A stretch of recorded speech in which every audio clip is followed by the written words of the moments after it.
Welcome. This is Jason Clemens, Doctor of Chiropractic at the Rock Health and Wellness Center, and this is Life with Jason Clemens, DC. We got a special night for you tonight. We're not doing the radio show. I found out just about 5 minutes before it was time to go that they're having technical difficulties on the radio station tonight, and so we don't have any radio going on. So it's just us on social media tonight. We're live. We're here at the Rock Health and Wellness Center studios. It's Monday night.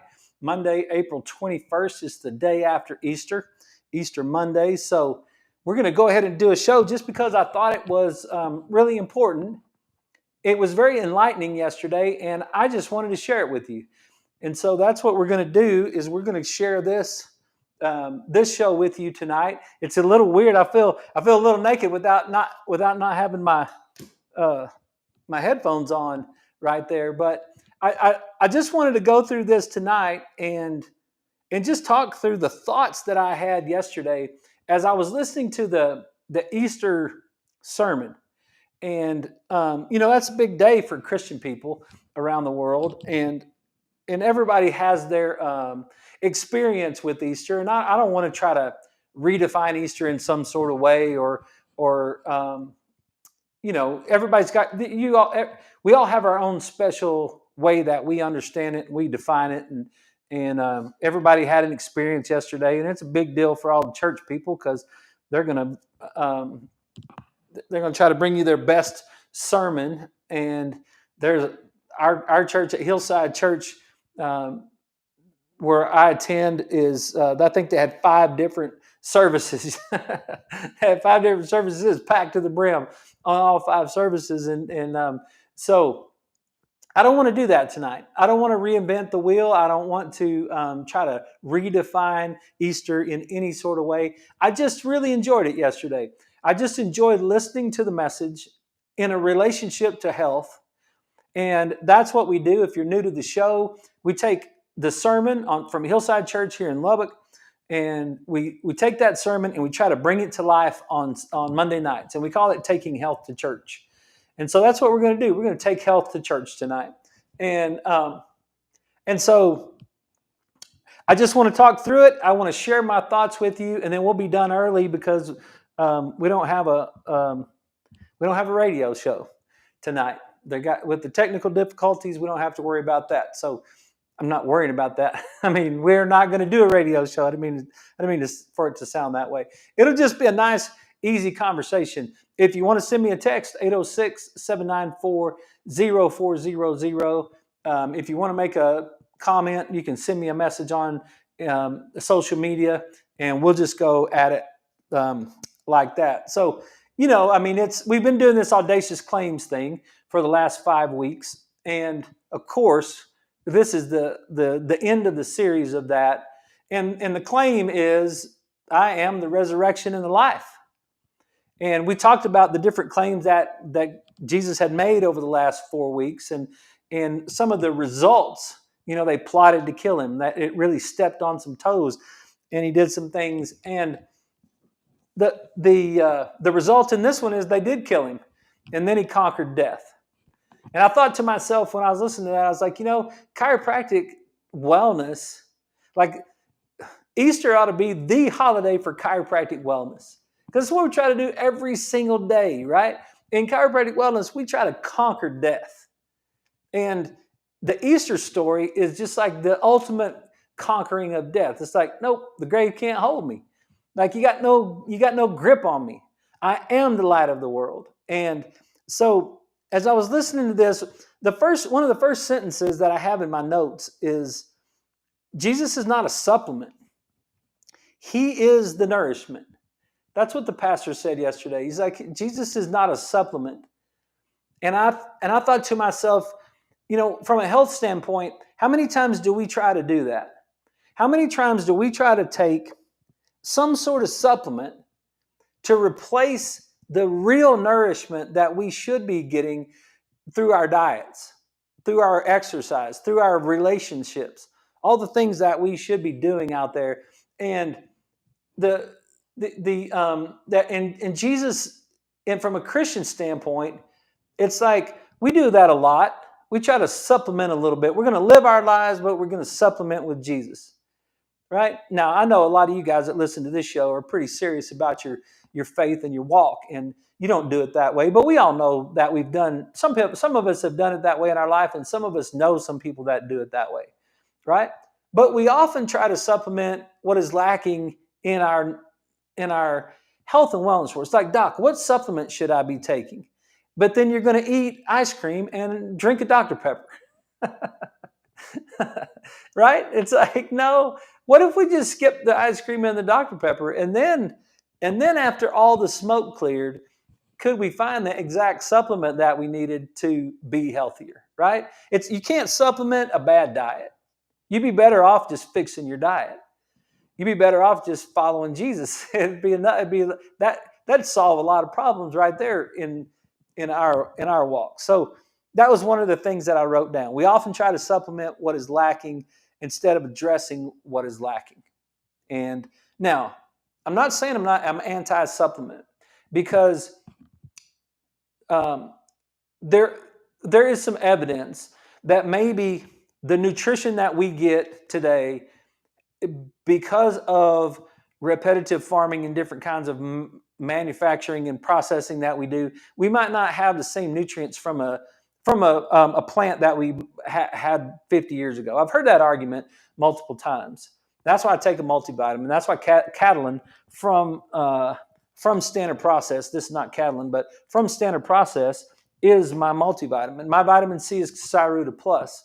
It's buckwheat from Standard Process. And I think maybe there are some things that could be supplemented. I'm not saying that supplements aren't good, but I think that trying to supplement a bad diet is a bad idea. So he made a few, the pastor made a few references yesterday about what was going on in the time of Jesus. And he made this reference to John 11. And there were just a couple things they said in John 11, 48. If we let him go on like this, everyone will believe in him. And then the Romans will come and take away both our place and our nation. One of my patients asked me today, there's so many wellness things that you see these days. And I'm like, yeah, it sounds a little bit like the people that try to defend their model that we're kind of tired of. Like, it's like this model's run itself for over 100 years.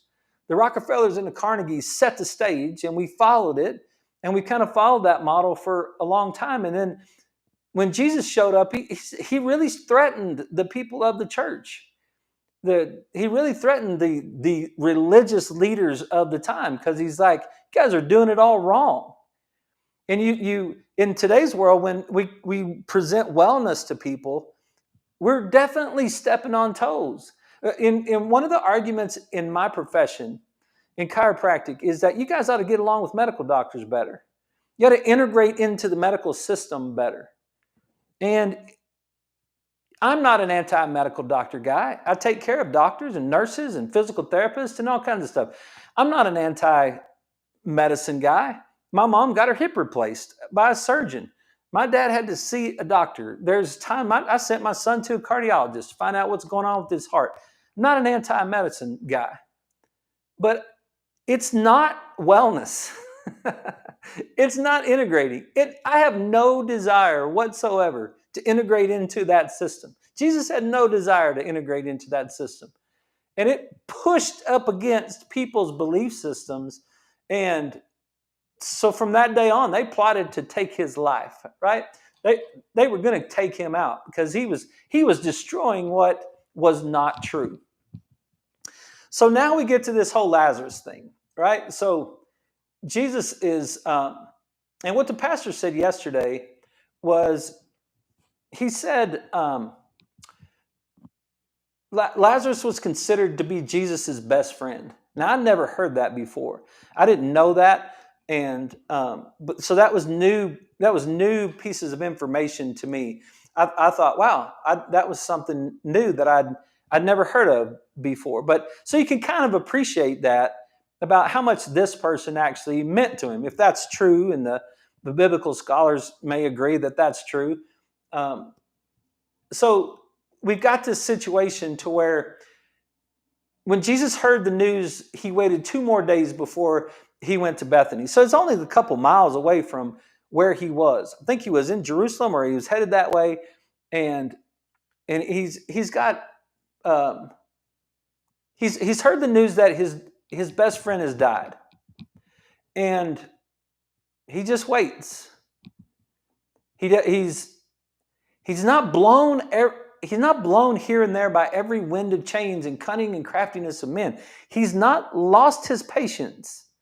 He's calm in himself. He knows the end from the beginning.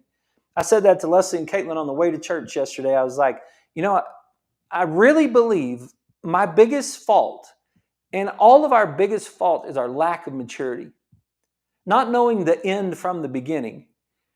We get so caught up in the things along the way, and you just think, hey, Jesus, your best friend died. And he's like, okay, I got this. Right? And so there's a statement later on when he finally gets there, after he shows up, and Martha, the sister of Lazarus, comes out, and she says, Lord, Martha said to Jesus, if you had been there, my brother would not have died. But I know that even now, God will give you whatever you ask. Now, you can almost hear it, right, in Martha's voice. You can almost, the pleading, the grief, right? And it's like, and then the anger that was part of that whole thing. Like, if you had been here, my brother would not have died. As if Jesus had to be there for him not to die, right?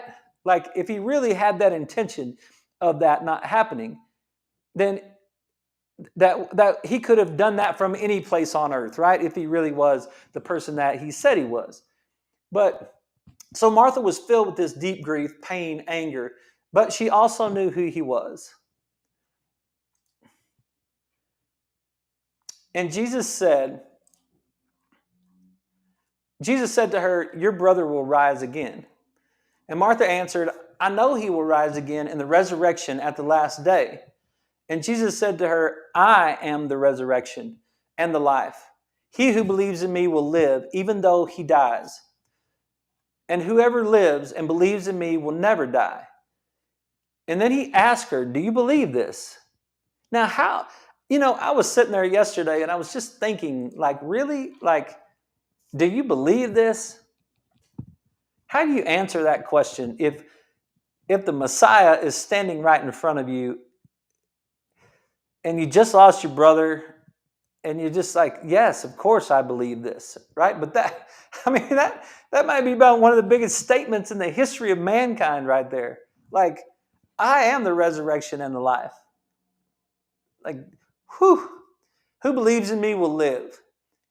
And I was just sitting there thinking about that story, and I was just sitting there thinking about the way that we talk about wellness and the way that we operate within wellness. And it's like, do you really believe in wellness? Like, how many times do we have this conversation? It's like, it's like, do you believe that you can be well? Do you believe that it makes a difference? Like, is it really something that we? It's like, it's such a, and I know, and I'm not trying to downplay the story of Lazarus. I'm just simply trying to say, it's like, how could she believe in something that massive in such a short time? Like, we've had 2,000 years to walk through this story and decide whether or not we believe. And she's believing it in the moment that it's happening. And the resurrection is a person to be received. It's not an action. It's not the impersonal, it's the personal. It's like Jesus, he's saying that I am the resurrection. Just like he says that I am the Holy Spirit, that I am the innate intelligence in the world in a wellness form. I was thinking those same things. It's like, do you believe? In a lot of ways, we act as if we believe. And he used the example of chairs and brakes. He was like, when you came into the church today, you did not stop and look at the chair you were about to sit in. When I sit down on this stool today, I didn't think about whether or not I believe. I just completely believed that this chair was going to hold me up without any thought whatsoever. I didn't check the bolts to make sure they were still put together. And he used the brakes as the same example. He's like, when you got in your car today and you took off, you didn't check the brakes before you got in your car to see if the brakes were going to work. You just pulled up to the stop sign or the red light and you just applied the brakes and you just believed that they were going to work. That not one time did you ever think about all of those things that we believe in. And it's like, I thought about that from a wellness standpoint. Why don't we behave like we believe? Why don't we behave like we know for a fact that some of this stuff is bad for us?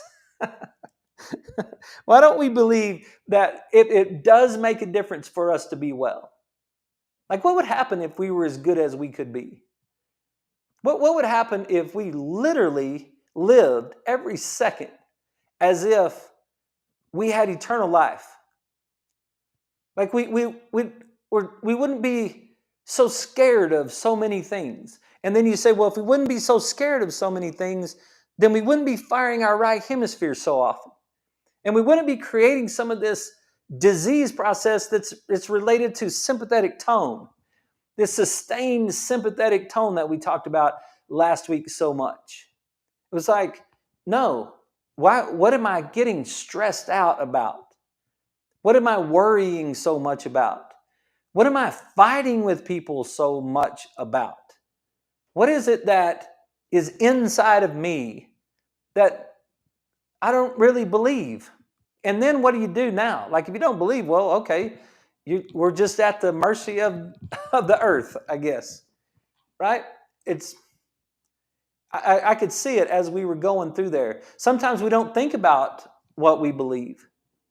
I actually think that in some of these phases, it's an action step to actually think about whether or not you believe. And sometimes you don't. And I really do. I know this is true because I deal with patients like this.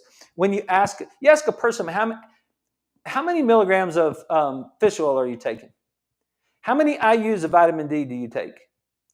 I don't know. I just take vitamin D. And it's like, why? I don't know. Someone just told me I should just take vitamin D. How much vitamin D? I don't know. I don't even know. Right? Then it's like, okay, does that person really believe in vitamin D? Like, do they really understand the value of vitamin D? Do they really understand how many mechanisms inside the body are relying on vitamin D? I got an article I'll go over tomorrow night about that I saw about Alzheimer's disease and vitamin D. Like, how many times have we done it? Like MS and vitamin D. The immune system in vitamin D. Dendritic cells in vitamin D. It's like the more you think about it, the more you actually run it through the system, the more you actually get challenged about it. Like, how many times do you think I have been challenged over fish oil? How many times do you think I have been challenged over the adjustment? How many people do you think I have adjusted and they didn't respond the way that I thought they were supposed to? And I had to go back to the drawing board and work through that again. And then go back to the drawing board and then work through that again. And the amount of hours of going through these wellness ideas and this wellness model and this idea of going through all these things and then really think about in depth. And then someone says something like fish oil doesn't work or chiropractic doesn't work. And it's like, dude, this is not the first time I've thought of this. Like, it's something that I've really thought out for 25 years now. I've been working through it. And we eat as if we're free from consequence. We lose sleep as if we're free from consequence. We skip exercise as if we're free from consequence. And it's like, no, that's really not how it works, right? So in verse 27, it says, yes, Lord, she told him, I believe that you are the Christ, the Son of God, who has come into the world. Why does she say this? Out of grief, out of wanting, or out of belief? Who knows? And who cares? And in that particular case, I don't think Jesus cared. He just wanted her to say that right there, because he knows her heart and he knows what she's all about right there. So now he's like getting down to business. I mean, it's like all of a sudden the boss has showed up. Your All-American just showed up right now. Like, okay, Jesus, once more deeply moved, came to the tomb. It was a cave with a stone laid across the entrance. And Jesus said, take the stone away. Take the stone away, he said. And Martha, she's like, but Lord, by this time there's a bad odor, for he has been there for days. Like, now she's like, wait a minute. Like, are you sure? Like, are you sure you want to take the stone away? Like, he didn't know what he was doing. You see what I mean? Like, if you look at the scriptures beforehand, and he said, Martha, do you believe? And she said, I believe you are the Son of God. I believe you are the one. And then the next thing he says, take the stone away. She starts to like, wait a minute. Like, it's been there 4 days. And the point of 4 days from biblical scholars, what I learned yesterday, was the Jewish belief at the time was that when a person dies, their spirit hangs around them, and it might hang around them for 2-3 days. But after the third day, the spirit leaves and the body's dead and there's no coming back. That was the thought process. And I think it's part of the reason that Jesus waited till the 4th day, because he was making a point. He was making the point that he is the resurrection. He is life. Like, I'm not bound by these rules that you're bound by. I know how many days he's been in that tomb. I know the moment that he died, apparently, or went to sleep, right? And Jesus wasn't surprised by this, right? In verse 35, it said Jesus wept. And the point was made yesterday that he said, why did he weep? Because he was sad that Lazarus had died? Lazarus had died? And he's like, no. He was sad about what sin had done to humanity. Because it wasn't supposed to be this way. Like, that made, wow, that made me sad when I listened to it yesterday. Because it's like, it's not supposed to be this way. It is sad what sin has done to humanity. That's why last week or week before, when we did this with show on Monday, is a subluxation of sin. Is being in a state less than light sinful? And if you define sin as being separated from God, yes, it's sinful. And it's like all the things that we do that subluxate us, the physical, chemicals, and mental, emotional stresses that we put our bodies through that break us down, that are so by choice, not by just physical laws of nature, but by choice. We can't. Those physical laws of nature there may be an effect on our tissue, right? There might actually be limitations of matter that they taught me in chiropractic school. Limitations of matter. Okay, fine. You cut your arm off. I can adjust you every day for the rest of your life. Probably not going to grow that arm back. Agreed, right? There's limitations of matter. But what about the things that we do on a daily basis that separate us from the light, being the light of the world? That's the thing that's really sad. And especially if you thought about it for a while and you really think about it. One of my school teachers, she's the cutest young thing, and she's a baker, and she said she spent all day decorating sugar cookies. And I was like, you know what? Go ahead, sell them to the crackheads out there. You should make a little money, sell your sugar cookies. And she's like, well, these aren't actually for sale. These are a treat. These are a reward for my students for doing good. I was like, really? That's the reward that we give our kids, right? That's the reward that grandparents want to give to their children. That's the reward that parents want to give to their children. Oh, it's just a little treat. We'll just go have a little treat. And it's just, when you really think about it, sometimes it separates us from the life that we have here. This isn't the way it was supposed to be. I know how bad you are, but I know how good you can be. That was a thought that I wrote down in the middle of the sermon, was I know how good you can be. I'm not going to give up. Jesus won't give up ever. And I'm not going to give up on the people that I have a chance to take care of. I'm not going to give up on this story of wellness. I'm not going to give up on this pursuit of chiropractic wellness. I'm not going to give up on this whole thing, because I know you can be better. I just know that's a fact. I know you can be better. It's almost like take the stone away ought to be like written. Ought to put it on the wall somewhere. Like we ought to have a sign above each adjusting room. Take the stone away. Not scared about what's on the other side. Remove the interference between me and Lazarus, Jesus was saying. I don't need that stone between the two of us. He's not dead. He's just asleep. And he's fixing to come out of that tomb. And Jesus said, did I not tell you that if you believe, you would see the glory of God? So they took the stone away. Then Jesus looked up and said, now this was great. I thought this was really good yesterday, because he's about to do his work. So he's doing two things at the same time. He's manifesting himself. He's doing his work on earth.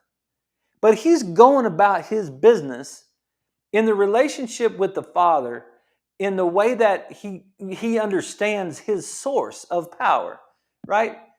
So that in verse 41 it says, so they took the stone, so they took away the stone. Then Jesus looked up and said, Father, I thank you that you have heard me.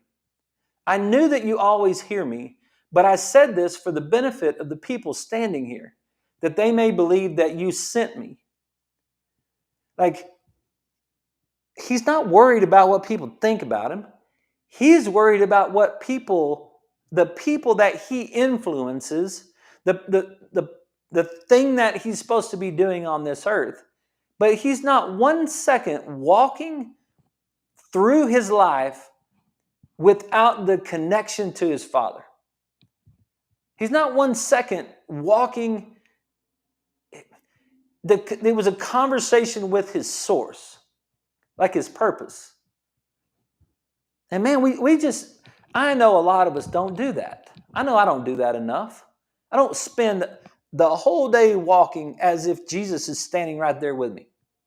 I thought about it times, but it's like I get busy and I'm doing something and then I forget about it, and then I get all caught up into it, and it's like, then how easy is it to just get pulled away from my purpose?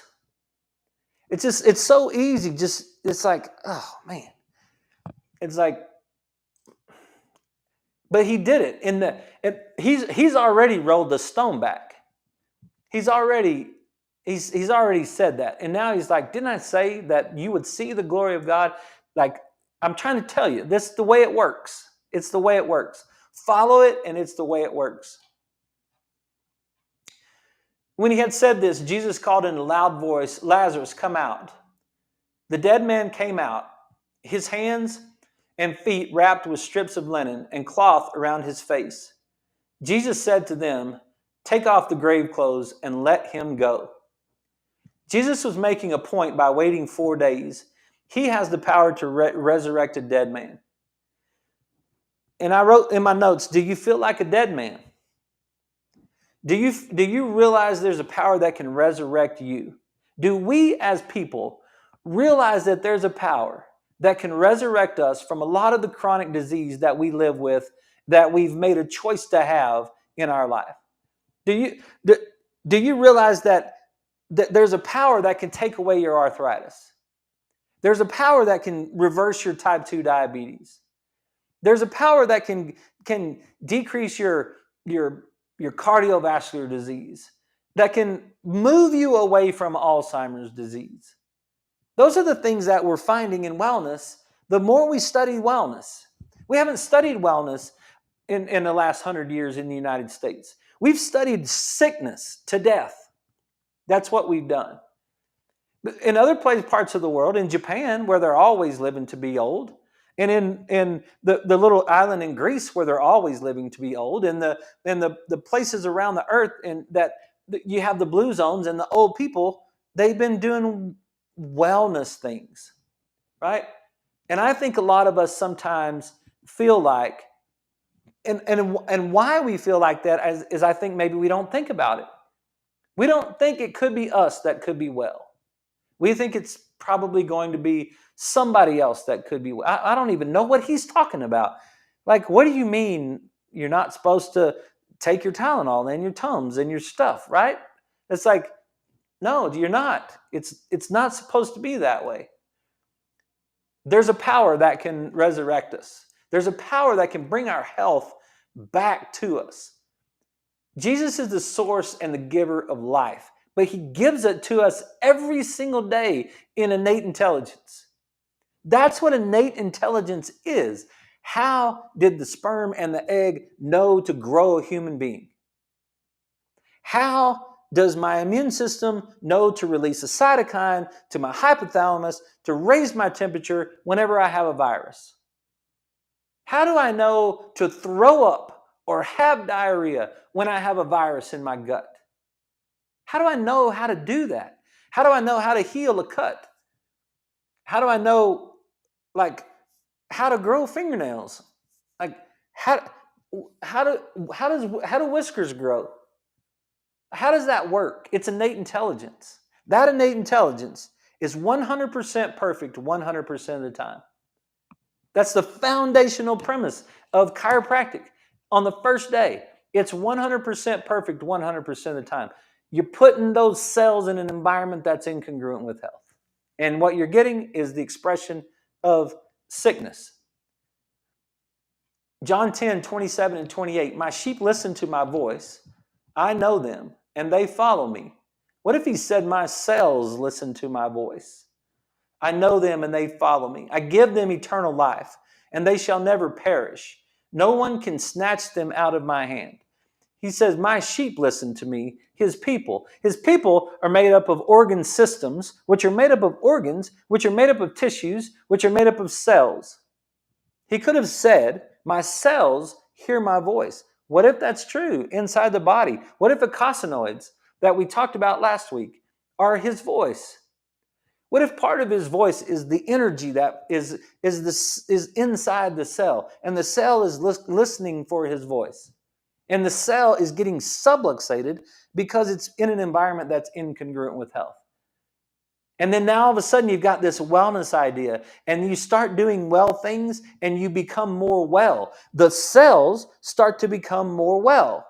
And then the more well that the cells become, the tissues start to become more well. And it's almost like you're being resurrected. It's almost like you're going from in the grave and someone reaches into the grave and pulls you out of the grave. And it's just like almost like the cells become resurrected and the tissue becomes resurrected, and then all of a sudden the organ starts working better. And you got to catch it.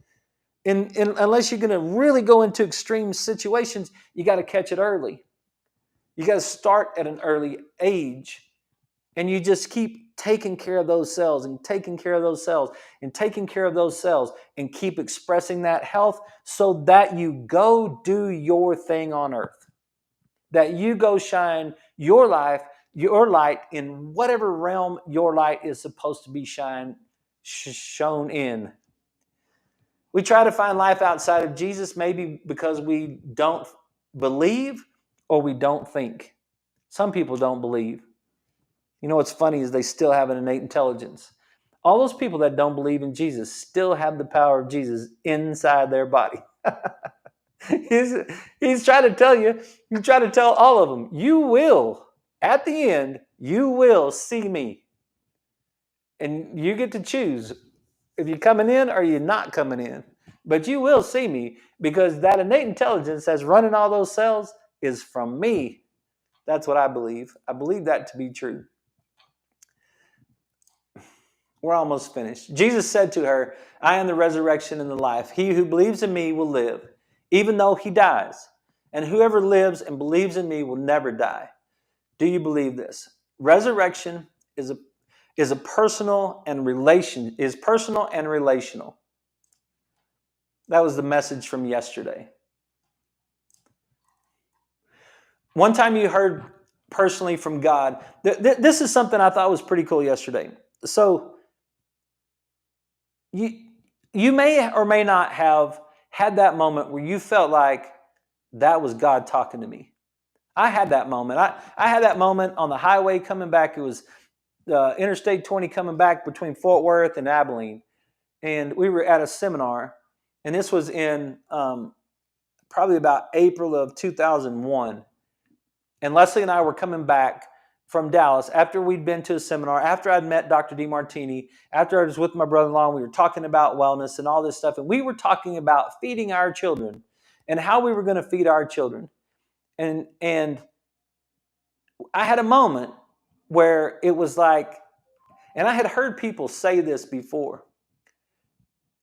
I had heard people say that God had talked to them. And I always thought that was that was cute. You know, like I appreciate them saying that, but are you serious? Like, come on. Well, I just had a moment. I had a moment where there was a serious amount of clarity about what I was supposed to be doing. Because I was still deciding whether or not I was going to go back to coaching or whether I was going to go into chiropractic. And I was still considering the coaching thing at that point. And I had this moment where it was very clear what I was supposed to be doing.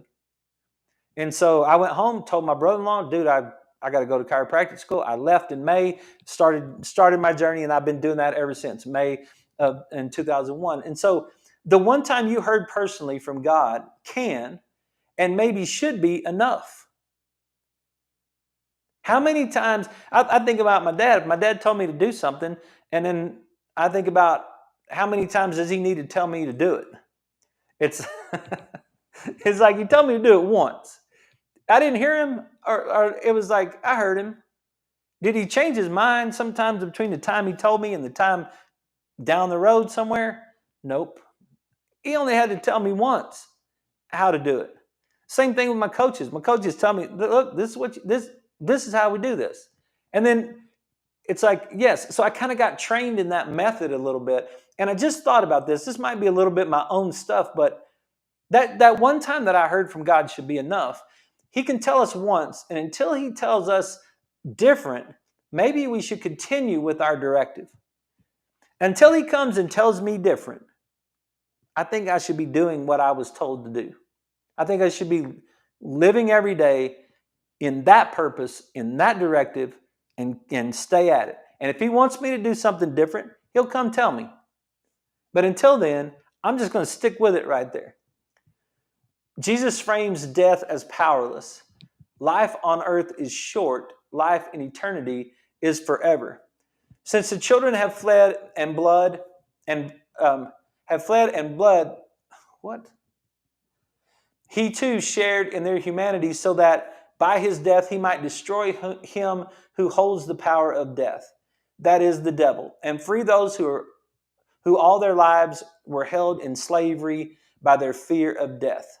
How many of us, that's Hebrews 2, 14 and 15. I messed up the first part, but how many of us are held in slavery because of the fear of getting out of this bondage that we've got?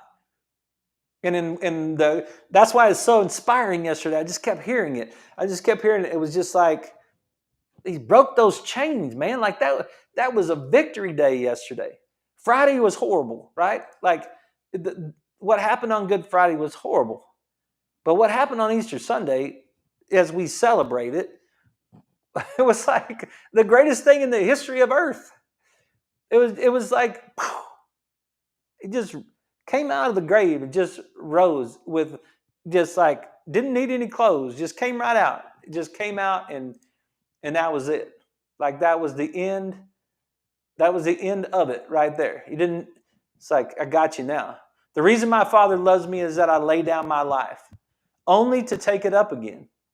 No one takes it from me. This is John 10, 17 and 18. So we haven't got to John 11 yet, but he says it. No one takes it from me, but I lay it down of my own accord. I have authority to lay it down and authority to take it up again. This command I received from my Father. What a great, powerful thing right there. The Pontius Pilate didn't take his life. The Jews didn't take his life. None of those people, they didn't take his life. Jesus laid his life down with the authority to lay it down and the authority to take it up again.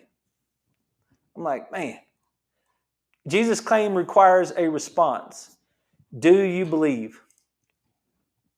Do you believe you can get well? Do you believe you can live your life better than you're living your life? Do we believe as people, do we believe that we can make a difference in the world? Do we believe we can make a difference in our communities, in our families, in our communities, in our state, in our nation, in our world? Do we believe we can make a difference? Do we believe that being well makes a difference? Do we care whether or not we're well today in every moment of the day? Like, I just think this example is just like, there's so much to it right there. Jesus like walking this whole thing, laying his life down, picking it back up. You got no power over me because my source is so great. I know where I come from. In order to believe, you have to think about it. I think. You have to work your way through it, challenge it, process it. If you don't think, you get blown here and there by every wind of change and cunning and craftiness of men. And you will miss eternal life. You'll miss the wellness of it if you don't think about it. If you just say, fine, I don't care. What's for supper? I don't care. Whatever you want. Let's just get a pizza. How many times did I say that in the first 50 years of my life? Like, how many things did I lose out on? How much influence did I lose? How many people lost their faith in me because of my incongruency between my wellness practice and my unwell life? Tragedy. It's tragedy. And it's almost like I got resurrected. It's almost like I got a chance to live another day in a different way. And it's a cool deal now. It really is a cool deal now. It's like every day. I got this message, like I finished adjusting patients. I was walking in here to start the show, and Leslie said, hey, you got a message that they're having software problems on the radio, so there's no radio. And it's like, okay, are you going to do the show? Yep, I'm going to do the show. I'm going to do the show because the show matters, right? The show matters to somebody out there somewhere. It's my job. And whatever your job is, I can promise you that you'll do it better if you're healthy. You eat well, you move well, and you think well, you'll do your job better. So that's what my thoughts were on this whole Easter Sunday taking health to church. I hope you guys got something out of that. I hope you enjoyed it. We're actually done a little bit early tonight. So if you got any questions for me, you can send me a text. You can send me a message, and I'll be glad to help you out. Otherwise, I hope you have a great evening, and we'll be back tomorrow night at 6 with Life with Jason Clemens, DC.